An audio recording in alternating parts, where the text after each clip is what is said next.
Welcome to Antioch Station, a space station management game that I am developing. I still have a lot of work to do, but I wanted to show off some of the features that are already working. This is Eddie, an executive assistant droid who will assist you. He will alert you to important events and give tutorials on how the station works.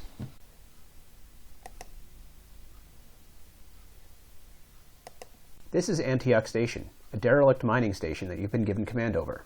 It will be your job to oversee the repairs and renovate it into a functioning space station. As you can see, the station is severely damaged. Each section in red is in need of repair. Each section can house different facilities that will need to work in order for the station to be sufficient. Let's begin by repairing some of the station facilities. You click on the view wall for the facilities. You can see the different station facilities that have been installed. Each one in red means that it is damaged. Damaged facilities will not be as functional or at some point completely offline. In order to bring things back online, we will need to either have them repaired or staffed. Let's try to enable the docking bay. In order for the docking bay, which doesn't have any damage, you'll need to have enough staff to operate it. Unfortunately, the docking bay cannot be turned on because the station does not have enough power.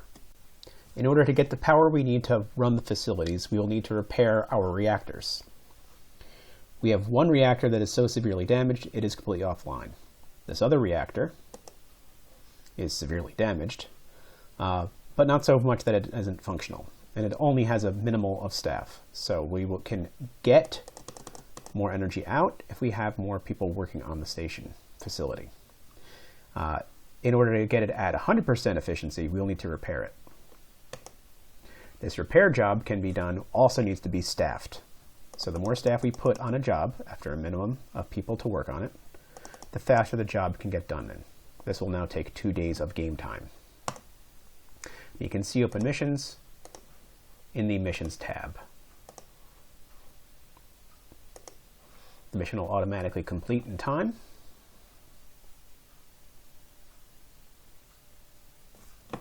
And now from now, we should be able to enable the docking bay.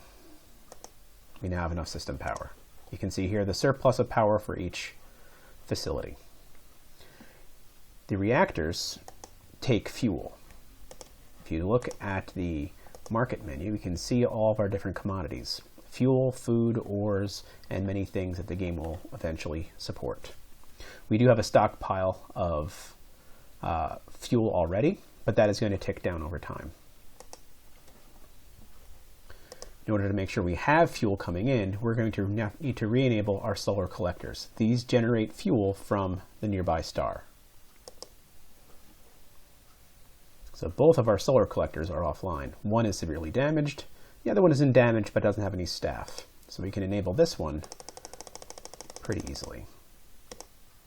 Now with the staff working, this produces fuel. The next time it produces will be on the 28th day of the first month of the year 2280.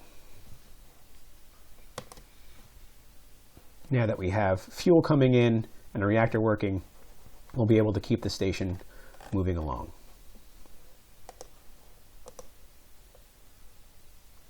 Here's an example of one of the events popping up where space pirates will seek to extract some money out of you or engage in combat.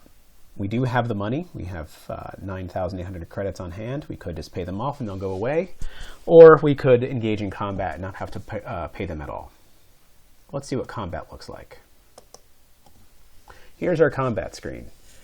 Now the issue at hand is one of my ships is disabled because it doesn't have any staff. The other is severely underpowered for a fight. The pirate scouts are much more prepared for combat. Combat will happen automatically when you hit the go button.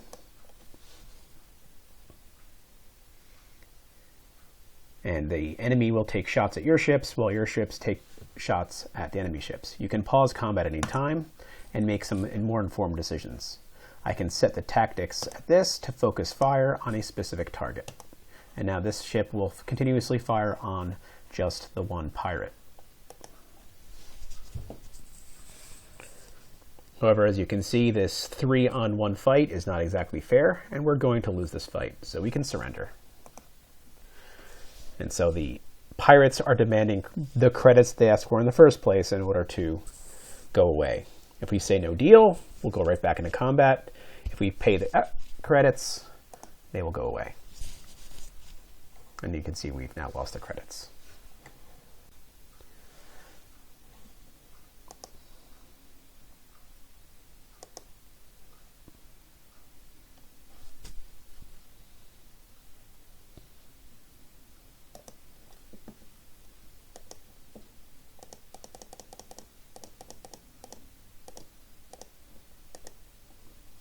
I'm just going to go ahead and try to repair some of the station. The superstructure, if it's damaged in combat, like if the pirates were to attack our station in retaliation, it would cause damage to the facilities, which can not only take them offline, but it can cause loss of life. One of the things that you'll be maintaining in this game is population. So the station starts off with population of 300 people, but we only have housing functional for 210. So this is another problem we're going to have to solve in the early game. If I go back over to my facility view, I can find one of the habitat rings. The living quarters, this one is offline. Now it's going to take an energy draw of 100, which we have the surplus for. So let's enable this. We don't need to make that many people available. And now we should have enough housing for all the people. Now every month the people will pay their taxes, wages will be paid. So one of the things that you'll have to balance as station commander is how many people you have hired versus how many people are in the station. You can adjust wages, but with lower wages, people will be less happy with you, more likely to cause events like riots or strikes. And overall, if people are unhappy with your approval, they will leave the station. With a high approval rating and opportunities for people, they will start to migrate to the station. So a well-maintained station will have a good influx of people to draw on for taxes and labor. One of the other features is the planet's surface below has resources that you can mine for minerals, ores, and nutrients that can be used in the farms that run on the station. So the planet starts off with just this one facility, a mining facility. It is not operable, but we can, just like everything else, staff it and enable it. And you can see it'll produce 100 minerals the next time it updates. We can navigate around the planet to different sections. Oop, too high. No, we can go up to the snowy caps. And we can build a survey site to find out what is... No, I have to buy it first. All right, so in 4 days, the survey site will complete. It'll run a survey, and when the survey is complete, we'll know more about that site. You can see we can... Oh, I'm being attacked by pirates again. All right, let's fight. And then let's run away. No deal. Uh-oh. They attacked us. They've all but destroyed Cargo Bay 7. Anyway, back to the planet's surface.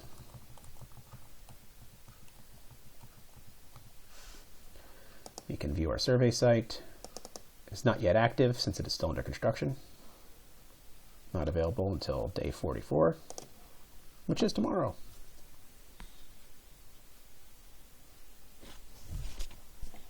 And once the survey site is constructed,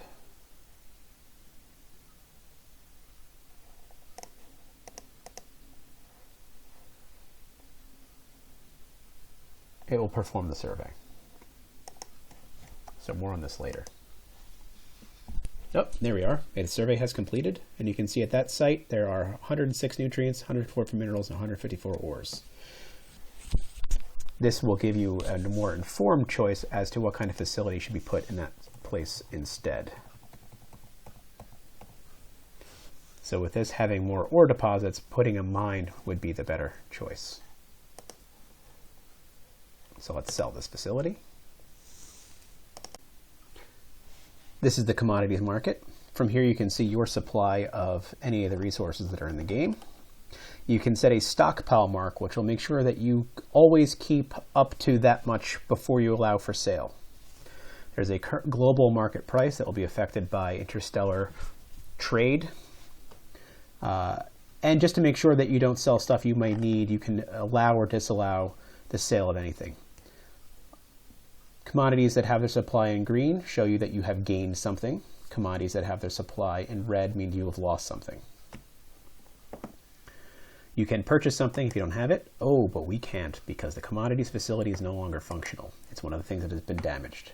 So let's go over to the facility and find the commodities market.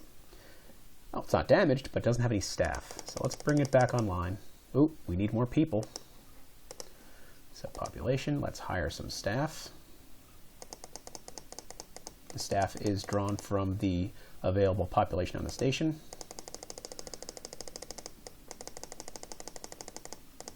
And once we run out of people, that's it. There's no more people to staff any of your facilities.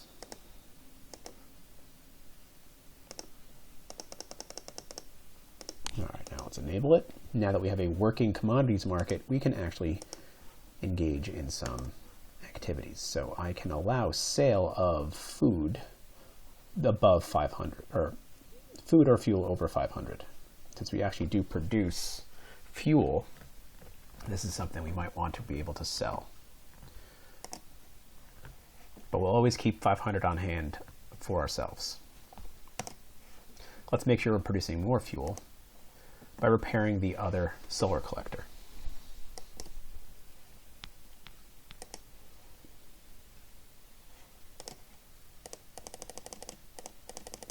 This one's severely damaged. The more damaged something is, the longer it takes to repair.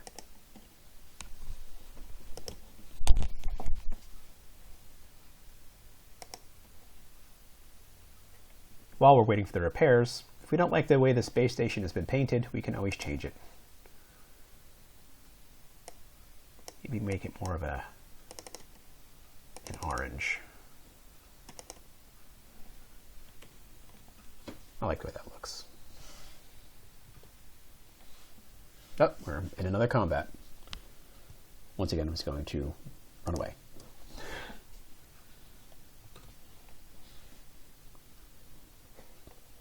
All right, the solar processor has been now repaired, which means we should start producing more fuel than we need. And there we have it. We have more than 500, and periodically sale and purchase will be automatically performed. Let's take a look at how our fleet works. When we start the game off, we only have a few ships, the crew transport and an escort ship. The escort ship doesn't even have any staff at the moment, so it hasn't been able to engage in combat. So let's give it some people so that the ship can be enabled. Let's go to our shipyard in order to buy another ship to help with combat. I'm going to buy an Osprey. This is our basic combat model. You can see it has many weapons available to it, which these can also be adjusted once we've purchased it. Before the Osprey can be functional, we will need to give it some staff. And we'll have to add it to our armada. Armadas are collections of ships that work together as a cohesive unit. So our initial armada, we're going to add the ship, the Osprey 3. And we're going to rename this armada our Defense Force. You're required to have at least one armada at home at all times as your way to defend against attackers. So this one now has 3 ships, and just in the nick of time, here is a pirate attack. Let's see how we fare now with 2 more armed ships in combat. I'm going to focus fire on the pirate leader. I'm going to set tactics to focus. And now we're going to let the combat play out.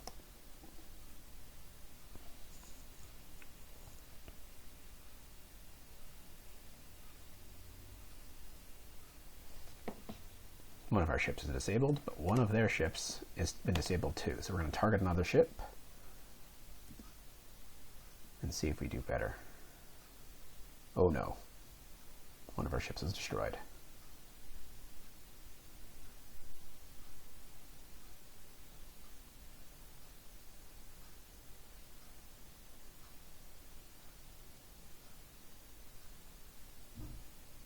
But if we're lucky, if we disable enough pirate ships, they run away. So we will let them go rather than let them realize they almost won.